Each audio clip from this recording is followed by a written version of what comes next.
مثال دی ہے. وہ کہتے ہیں ایک بادشاہ کے پاس نا دروازے پہ ایک عورت مانگنے آئی, فقیر نہیں, بادشاہ کو پسند آ گئی, اس نے نکاح کر لیا. ابھی سویرے فقیر تھی, شام کو ملکہ بن گئی. 1 منٹ لگا, صبح فقیر تھی, مانگ رہی تھی, ہاتھ پھیلا رہی تھی, شام کو ملکہ بن گئی.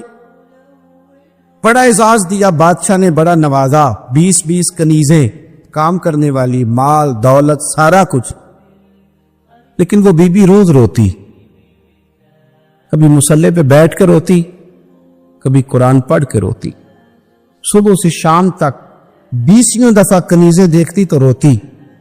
بادشاہ نے حکم دے رکھا تھا کہ اس کے ابرو کا اشارہ ہو جائے تو جو یہ مانگے اسے دے دیا جائے, لیکن وہ روتی رہتی, وہ روتی رہتی, وہ روتی رہتی.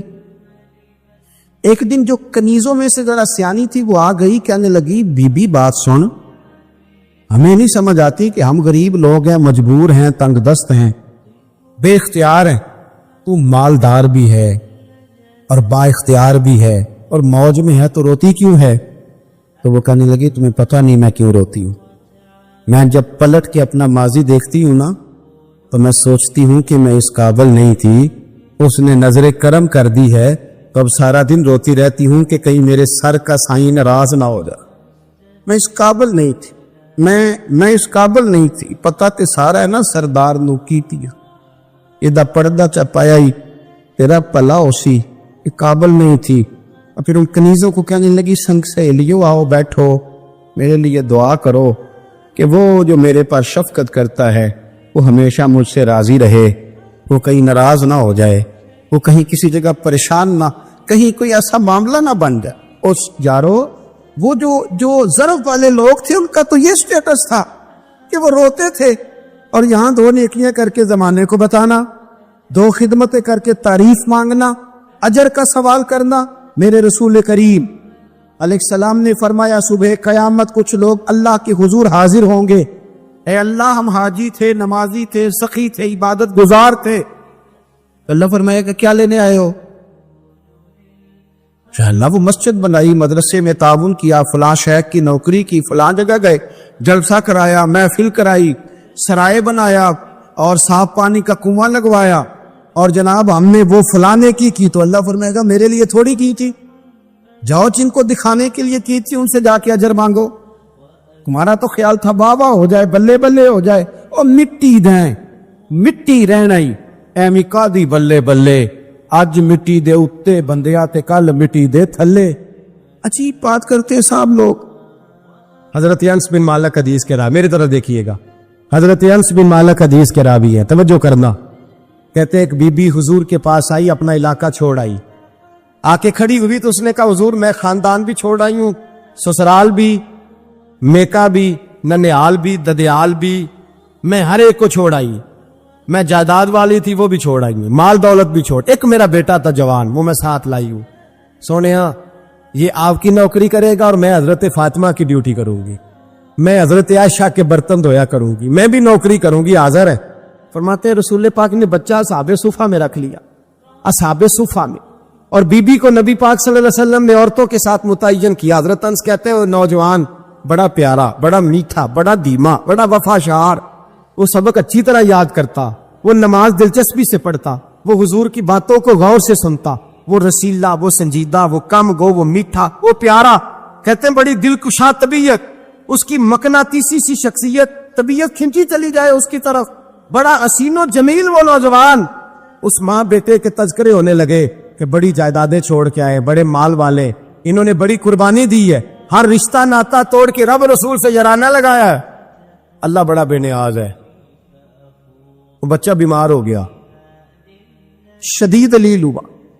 حضرت انس بن مالک فرماتے ہیں ہم قریب جا کے بیٹھے تیمارداری کرنے تو اتنا علیل ہوا, اتنا علیل ہوا کہ اس کا وجود کانپنے لگا. کہتے ہیں کچھ ہی دیر گزری تو اس نے کلمہ پڑھا, روح پرواز کر گئی, روح پرواز کر گئی, سننا روح پرواز کر گئی.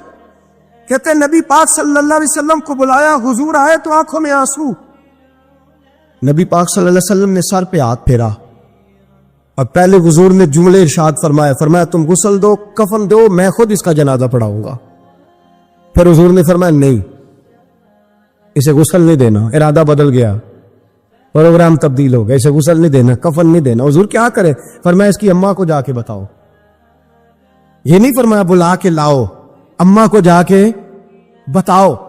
حضرت انس کہتے ہیں میں نے کوئی نرالا سے رنگ دیکھا، کوئی منفرد سا انداز دیکھا، ہمیں بھیج دیا اماں کو بلاؤ، اور خود نبی پاک اس کمرے سے نکل گئے اور حضور کی آنسو بھی یکدم خشک ہو گئے، مزاج بدل گیا، پریشانی بدل، اماں کو بلاؤ اس کی۔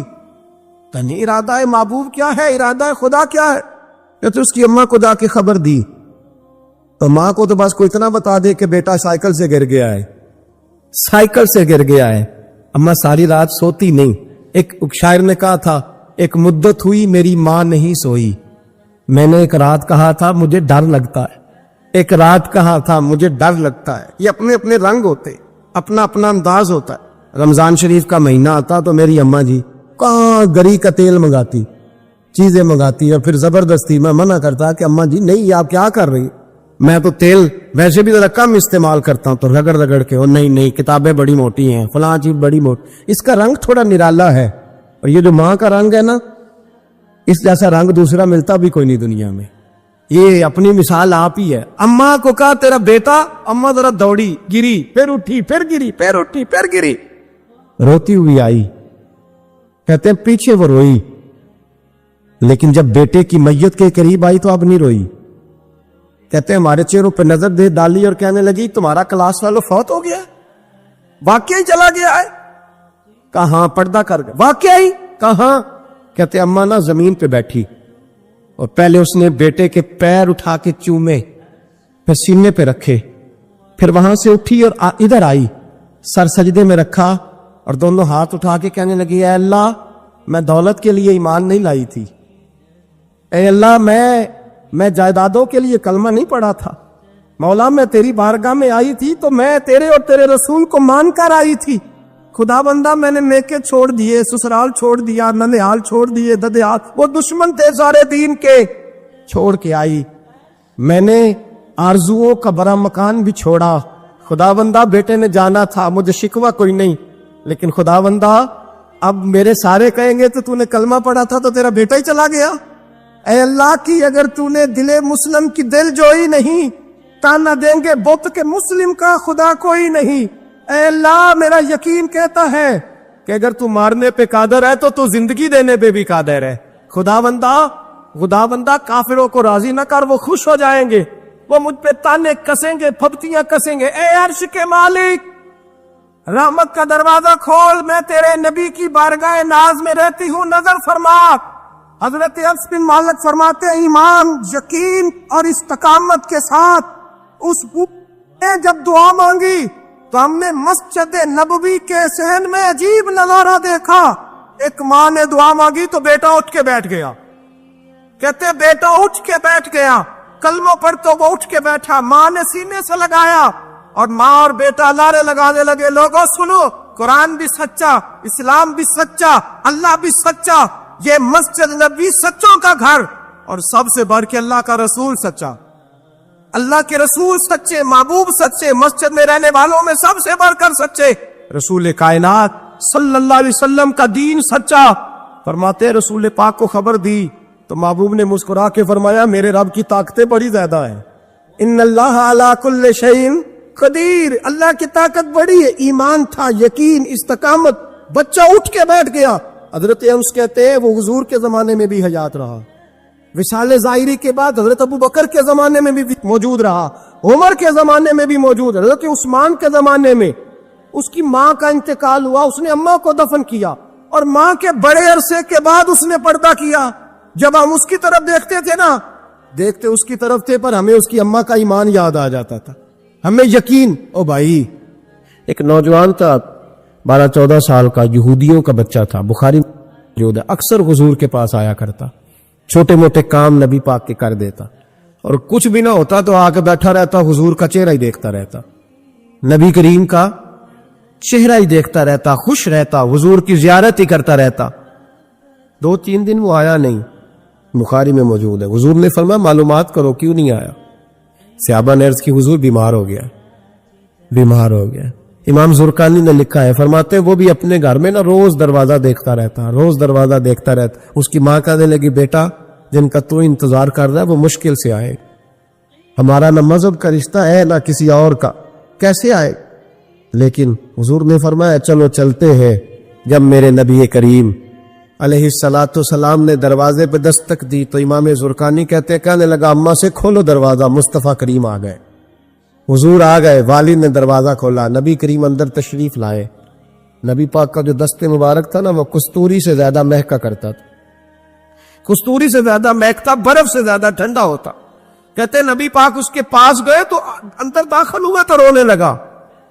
حضور نہ سرانے والی سائڈ پہ بیٹھ گئے، اس کا سر اٹھا کے گود میں رکھا، اور جب اس کے بالوں میں حضور نے دست مبارک پھیرا تو اس کی ماں اور باپ کی آنکھوں میں بھی آنسو آ گئے۔ یہ انداز کرم غریبوں کے ساتھ، ہم غریبوں کے ساتھ۔ وہ ایک ہندو شاعر تھا تو وہ حضور کی نعتیں لکھتا تھا، تو کچھ مسلمان بھی بڑے ڈاڈے ہوتے ہیں نا، اس کو جا کہنے لگے نعتیں تو بڑی لکھتا ہے، کلمہ کیوں نہیں پڑھتا، کلمہ بھی پڑھنا۔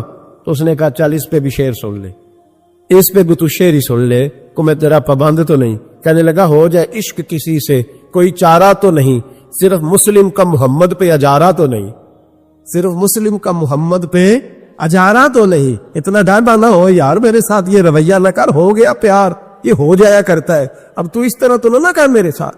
حضور نے جب پھیرا نا بالوں میں ہاتھ تو ماں باپ رونے لگے، اس نے بھی آنکھیں کھولی۔ میرے رسول پاک سید عالم صلی اللہ تعالی علیہ وآلہ وسلم نے نا اس بچے کا چہرہ دیکھا، حضور سمجھ گئے وقت تھوڑا رہ گیا ہے۔ تب حضور نے اس کے ساتھ وہی کیا جس سے اس کی آخرت سنور جائے، وہ کیا جو درد تھا میرے نبی پاک، جو شوق رکھتے تھے حضور سب کے لیے، جو سب کے لیے شوق رکھتے تھے۔ میرے محبوب فرمانے لگے بیٹے کلمہ پڑھ لے، کلمہ۔ حضور کا شوق یہی ہے، یہی شوق ہے لوگ دیندار بن جائیں، کاروبار چمک جائیں، جی مرشد کے پاس گیا تو ریل پیل ہو گئی، یہ شوق ہی نہیں نبی پاک کا۔ حضور کا تو شوق ہے کہ سجدے کا ذوق ہو جائے، عبادت کا شوق بن جائے۔ نبی کریم علیہ السلام نے فرمایا بیٹے کلمہ پڑھو۔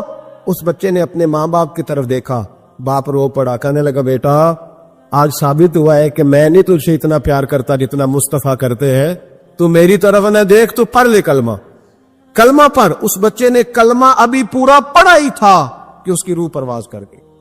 مسلمان ہوتے ہی اللہ کی بارگاہ میں حاضر ہو گیا۔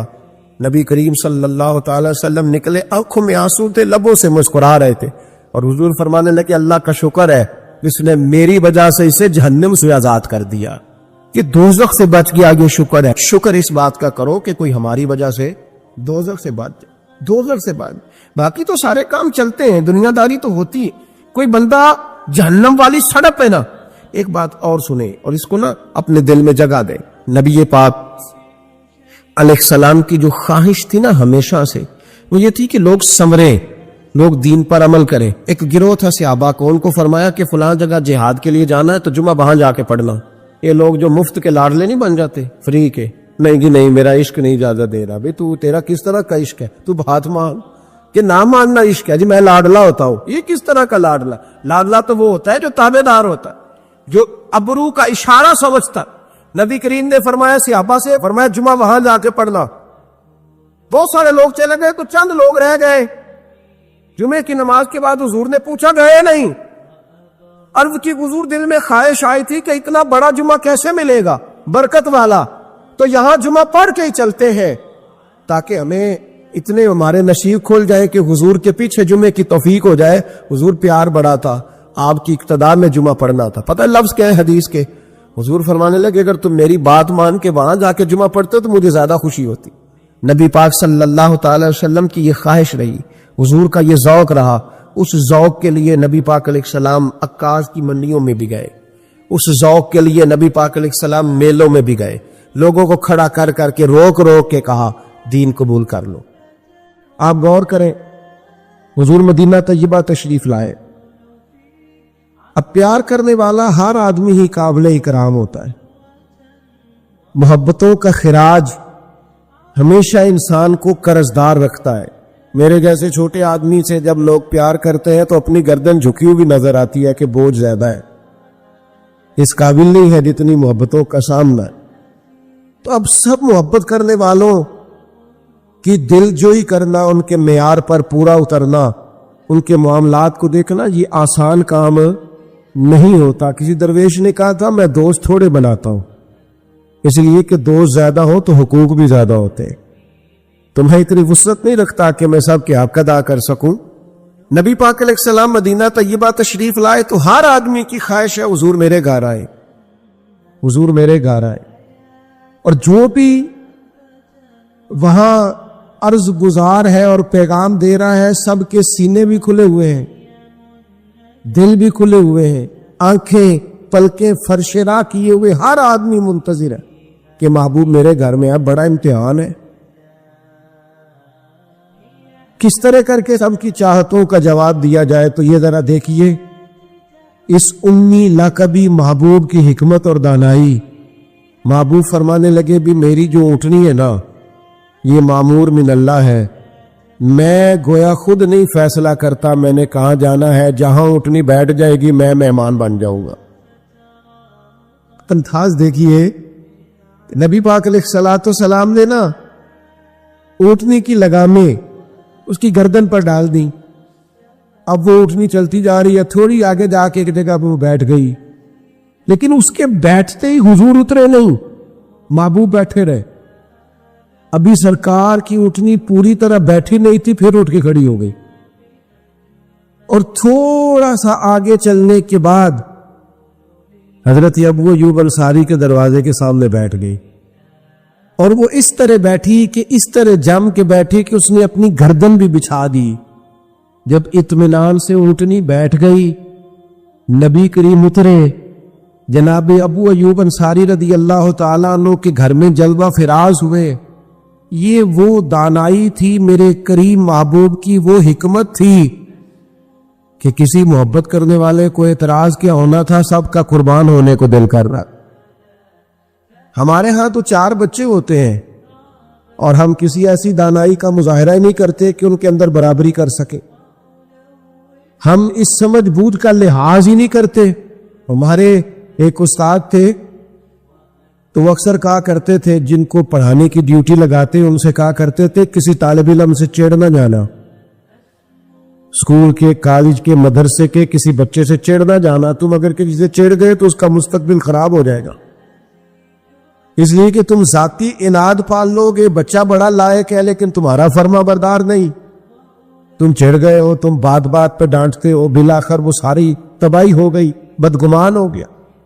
نبی پاک علیہ الصلوۃ والسلام امی ہیں، لیکن یہ میرے محبوب کی نبوت کی اعلیٰ دلیل ہے کہ اللہ تعالیٰ نے محبوب کو حکمت، تدبر، دانائی، ہم دانا نہیں ہوتے، شعور میں رکھتے، فہم و فراست کا. وہ عارف رومی کہتے ہیں کہ ایک شخص بادشاہ تھا، اس نے خواب دیکھا، خواب میں دیکھا کہ اس کے سارے دانت ٹوٹ گئے. اس نے ایک معبر کو بلایا، تعبیر کرانے والے کو، اس سے کہا اس کی تعبیر کیا ہے؟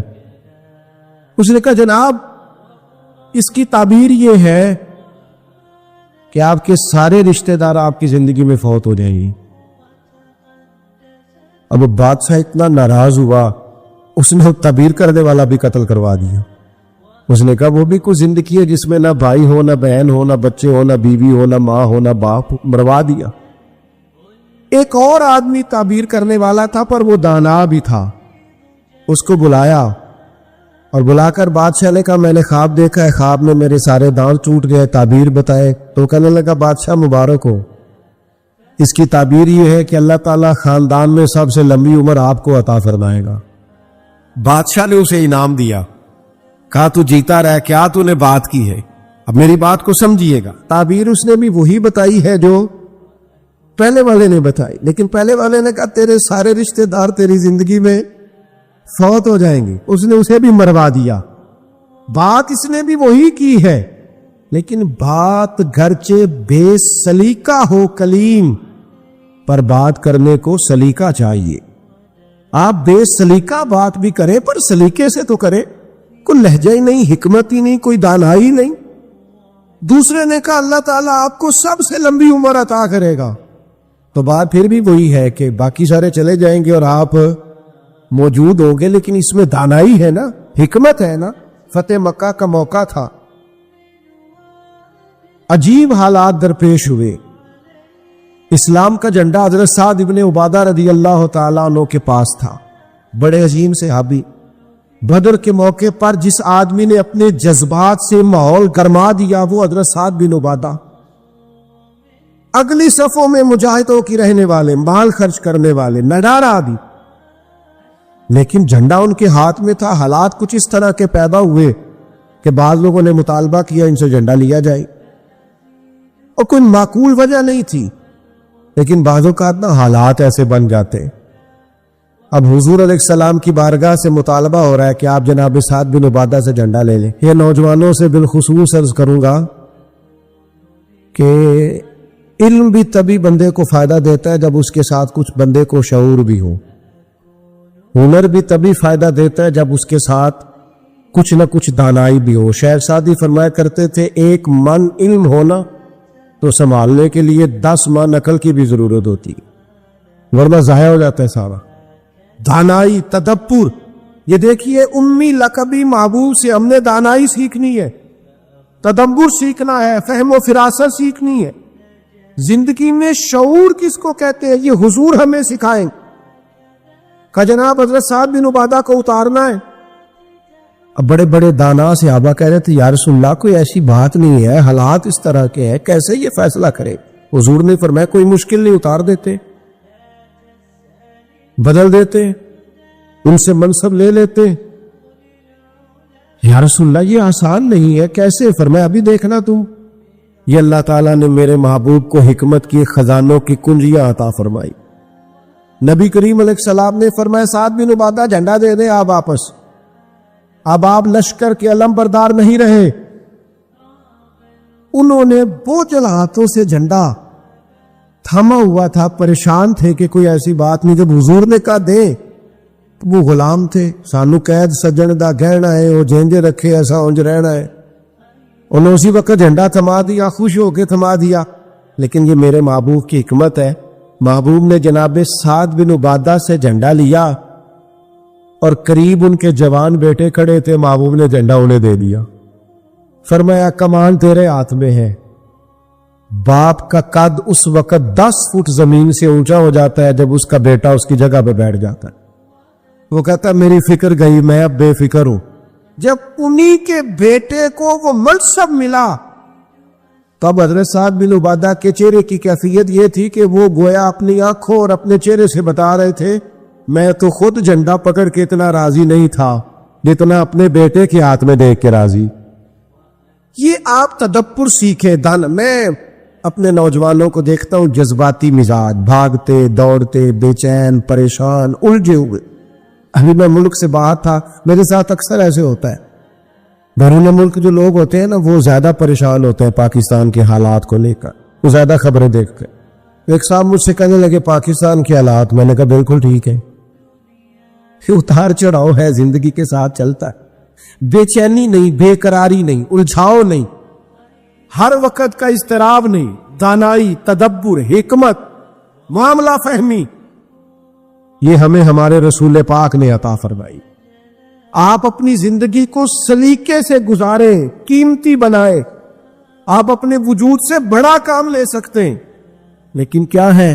دانائی نہیں ہے. جذباتی مزاج اور جذباتی پن ہماری طبیعتوں کا حصہ ہے. جذباتی فیصلے، جذباتی باتیں. ہمارے دیہاتوں میں چودھری فیصلہ کس کے حق میں کرتے ہیں؟ جو پہلے آ جائے. وہ سچا ہے یا جھوٹا ہے؟ پہلے گیا ہے، بس اولے مینوں پہلا آخیا تسی تے آئے ہی نہیں، اسی بات میں فیصلہ دے دیا. دانائی، تدبر، یہ رسول اللہ صلی اللہ علیہ وسلم نے ہمیں سکھایا. امی لقبی ہے حضور. اور دوسری بات، انسان کے پاس جو سب سے قیمتی چیز ہوتی ہے نا وہ اس کا کردار ہوتا ہے. آپ نے زندگی میں نقوش کیا چھوڑے؟ آپ جہاں رکے، جہاں بیٹھے، یہ ایسا تو نہیں زندگی میں کہ یہ 10 دوست پرانے، یہ 10 دوست آج کل کے ہیں اور ان کے درمیان بھی غیبتیں جاری ہے، بس کام ختم ہونے کے قریب ہے، اور پھر اس کے بعد اور کوئی 4 دوست ہم تلاش کریں گے.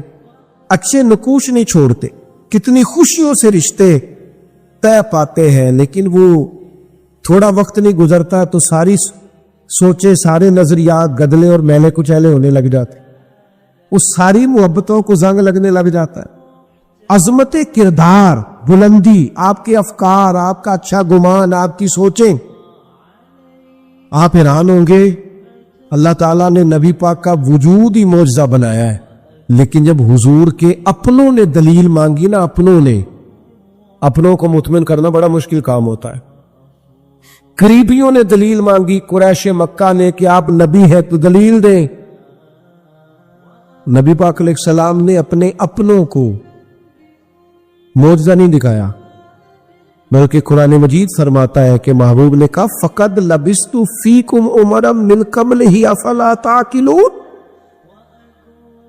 میں کوئی باہر سے نہیں آیا، میں نے اپنی اس سے پہلے کی ساری عمر تمہارے درمیان گزاری ہے، 40 سال یہاں گزارے، اپنے ماں کی گود میں بھی، نانا کے کندھوں میں بھی، جناب ختیجہ کا دولہا بن کے بھی، بیٹیوں کا باپ بن کے بھی، میں نے سارا وقت تمہارے بیچ گزارا، افلا تعقلون، تمہیں عقل نہیں؟ وہ یا محبوب سے فرما رہے ہیں کہ میری جیسا سچا ہے تو لا کے دکھاؤ، باہر سے نہیں آیا، تمہارے درمیان رہا۔ یار یہ مشکل کام ہوتا ہے، چاروں جانب ماحول خراب اور بندہ پھر ٹھیک رہے۔ اکثر لوگ تو اپنے بچے کی غلطی نہیں نکالتے، کہتے دوستوں نے خراب کر دیے، اماں کہتی ہے منڈا میرا ٹھیک ہی، دوستہ نے خراب کرتا ہے۔ میں نے کہا چلے اچھی طرح سے سوچ لے، ہو سکتا ہے دوست ٹھیک ہو، آپ کے بچے نے سارا ماحول گڑبڑ کر دیا ہو۔ یہ جان چھڑانا تو آسان ہے، لیکن سارے ماحول کے اندر کردار کی عظمت، جب نبی پاک علیہ السلام نے مختلف بادشاہوں کو خطوط لکھے نا اسلام قبول کر لو، تو کیسر روم کو بھی خط لکھا۔ کیسر سیانا آدمی تھا، سیانے لوگ جو ہوتے ہیں وہ زمینی حقائق دیکھتے ہیں، جذباتی فیصلے نہیں کرتے، وہ معاملہ فہم ہوتے ہیں۔ آج کل جس طرح میں اور آپ ہیں نا تصویروں کے اندر زندگی گزار رہے ہیں، لائکس، ویو